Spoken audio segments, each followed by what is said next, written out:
Nous, Paolo Romani et moi-même, sommes là pour rencontrer Paola Bassani, présidente des historiens de l'art italien, et Laura Napolitano, directeur adjoint de l'Institut culturel italien. Donc, deux personnalités pour parler des études d'histoire de l'art à Paris et en France, et également pour parler de cette magnifique bibliothèque de l'Institut culturel italien. Paolo Bassani est connu dans ce microcosme italien de Paris, non seulement pour ses activités dans le domaine des études artistiques, mais aussi en tant que fille d'un grand écrivain italien, Giorgio Bassani, qui a obtenu une notoriété mondiale et qui, notamment en France, est beaucoup aimé. Alors, ces études italiennes en France, et notamment dans un domaine où l'Italie est une véritable superpuissance, parce que dans le domaine artistique, l'Italie est sans aucun doute l'un des pays les plus importants du monde. Bien sûr. Alors, merci beaucoup, Michele Canonica, pour ta présentation et pour avoir pensé à mon père. Et je voulais te dire que oui, l'Italie, évidemment, quand on parle d'art, tout au fond est italien, malgré tout. Même l'art français, la grande art français du XVIIe, celle de Louis XIV, est un art qui doit beaucoup à l'Italie.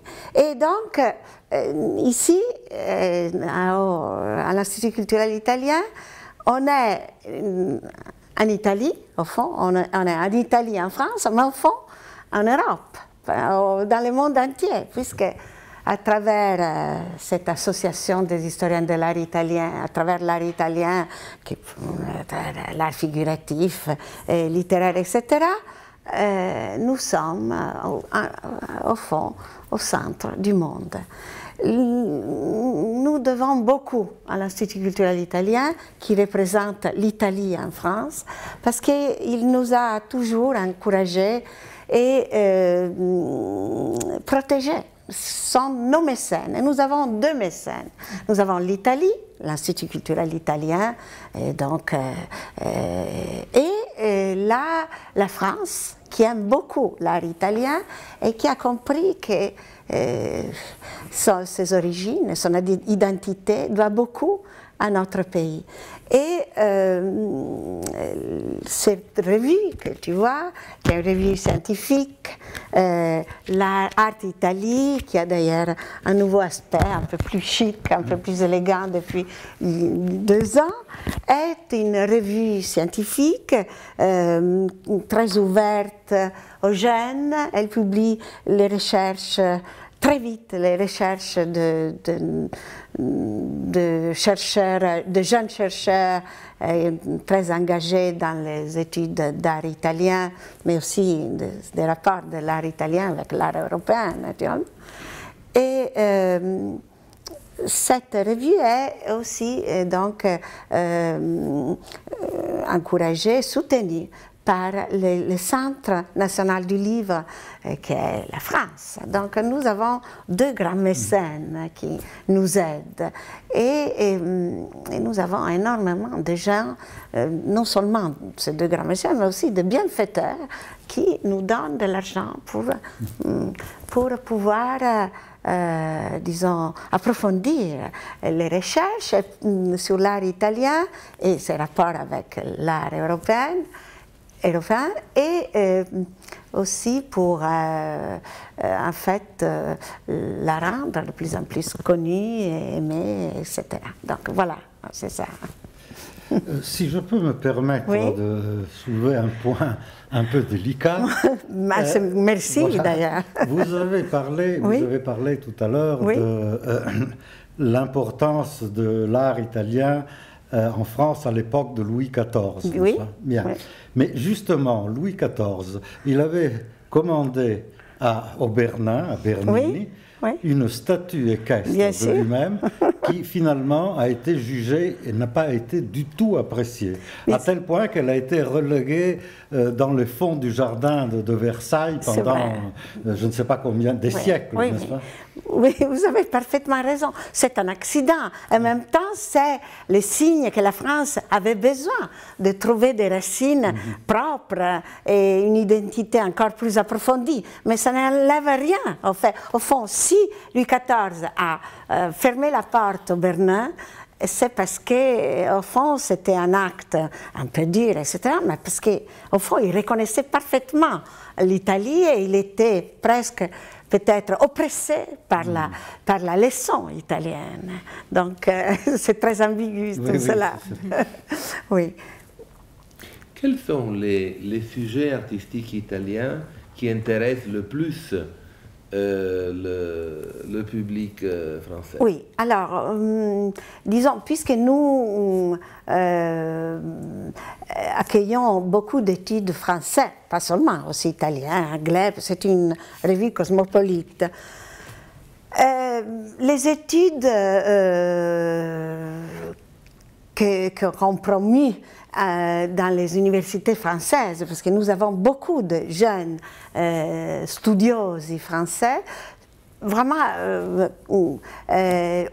couvre un champ de recherche immense qui va du Moyen-Âge à l'époque fasciste, et même dans les derniers numéros, nous avons un article très intéressant sur l'art à l'époque du fascisme, l'art italien à l'époque du fascisme, mais jusqu'à l'arte povera. Enfin, le prochain numéro aura un article, un essai sur l'arte povera. Donc, vraiment, il y a de tout. Disons que donc, je ne peux pas dire qu'il y a... et la revue est achetée, donc on aime un peu tout. Ceci dit, il est vrai que la Renaissance, le 16e donc italo-français et l'époque baroque, et surtout Caravage sont des thèmes particulièrement privilégiés en fait. Nous avons dédié un numéro à Caravage il y a 3 ou 4 ans, qui correspondait d'ailleurs à un colloque qui a eu lieu ici à l'Institut culturel italien et qui a été extrêmement apprécié. Et Caravage, évidemment, oui, mais pas seulement. Disons que vraiment... Il y a aussi un spectacle théâtral. Oui, qui vrai. Actuellement remporte un grand succès. Celui par Cesare Capitani. Exactement. Bien sûr, bien sûr. Moi, Caravage. Oui, mais il était venu ici et il m'avait demandé, parce qu'il ne connaissait personne. Et c'est grâce finalement à ses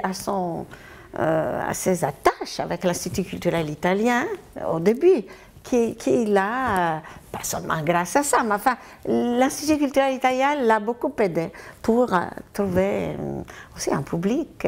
Dans cette période, il y a une exposition qui a beaucoup intéressé Paolo Romani, et qui concerne une période bien spécifique de l'art italien. Oui, alors je voulais parler naturellement de l'exposition consacrée aux Macchiaioli.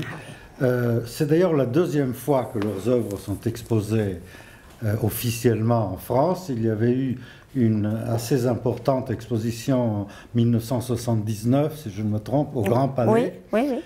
Et puis maintenant, il y a cette exposition beaucoup plus importante qui est au musée de l'Orangerie, mais qui est, je crois, organisée par le musée d'Orsay.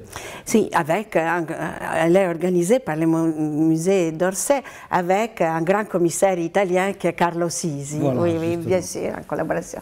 Et alors, ce que je voulais dire, je soulève toujours des points un peu délicats. Au contraire.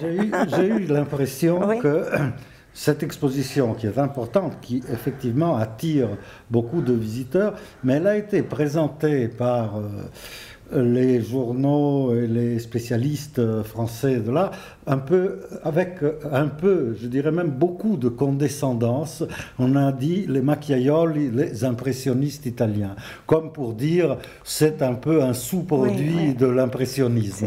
Vous avez raison, mais disons c'est un peu ça toujours le défaut des Français, si on peut dire, le défaut des Français par rapport aux Macchiaioli. Hein. C'est un chapitre un peu comme ça à part. Et aussi en 79, les Macchiaioli, mais encore plus en 79, les Macchiaioli avaient été traités comme des artistes un peu, disons, provinciaux, hein, qui venaient un peu à la remorque de la modernité française, etc.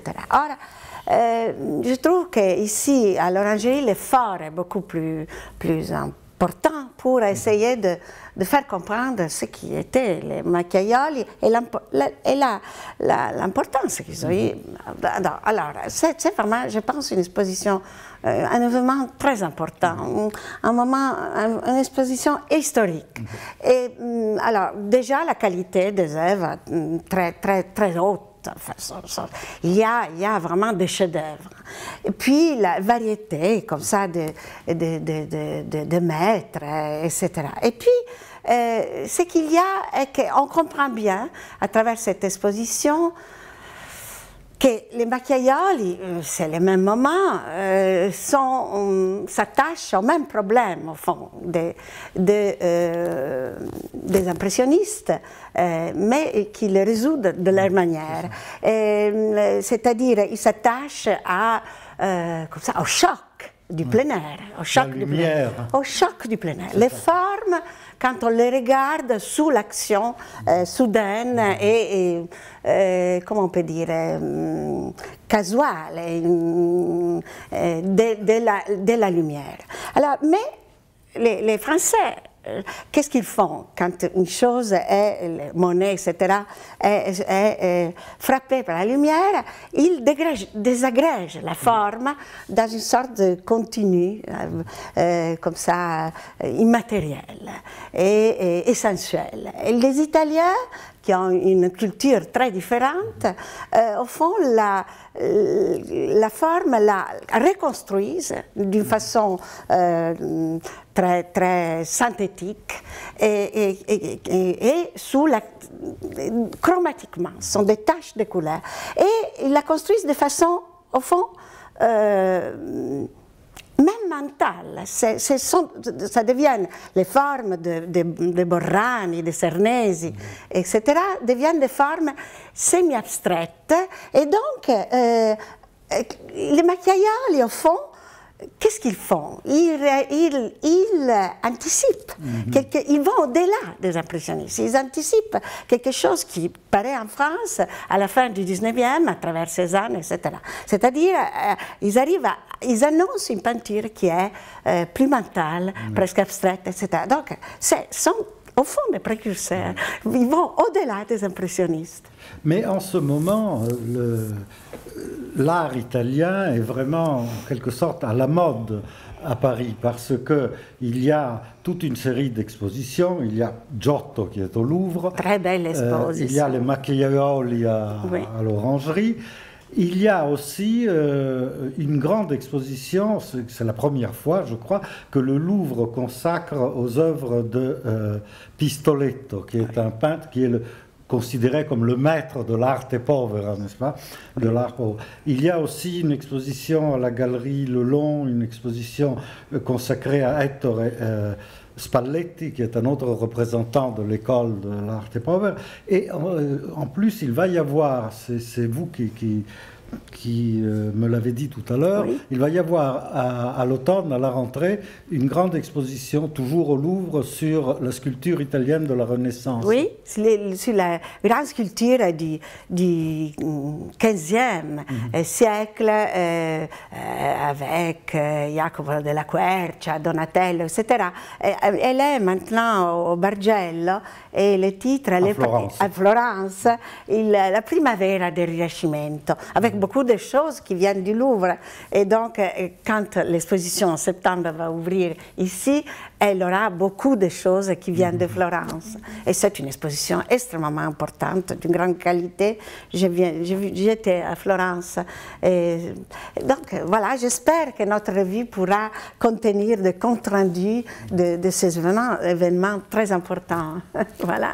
Paola Bassani vient de faire l'éloge de sa collaboration avec l'Institut culturel italien. D'ailleurs, je crois que l'association qu'elle préside est même domiciliée auprès de l'Institut, et c'est là depuis, plusieurs 20 ans. 20 ans, c'est une grande tradition. Et nous, puisqu'on est à la bibliothèque Italo Calvino, tous les livres que nous recevons, nous les donnons ici, chaque année, pour, comment on peut dire, pour enrichir la bibliothèque. Voilà. Donc nous sommes... Cette bibliothèque, qui est très riche, est incontournable pour ceux qui font des études italiennes à Paris. Très important. Alors, je vous disais au début de cette conversation que nous avons le plaisir d'avoir avec nous Laura Napolitano. On a eu le plaisir déjà d'interviewer Marina Valencise, directrice de l'Institut culturel italien.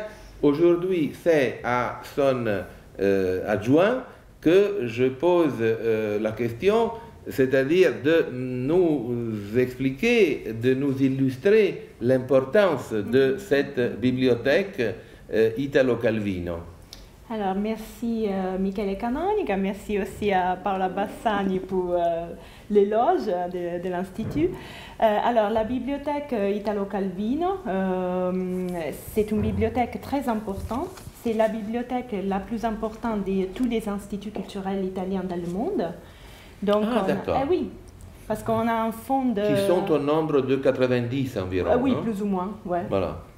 Et donc, nous avons ici 104 000 volumes. Donc, c'est un fonds important pour... 104 000, hein, plus de 100 000. 50 000. Ah, 50 000, pardon. 50 000. Avec aussi beaucoup de DVD, de films, des CD de musique, etc. Aussi des VHS qu'on utilise un peu. On n'utilise plus, mais il y a quand même.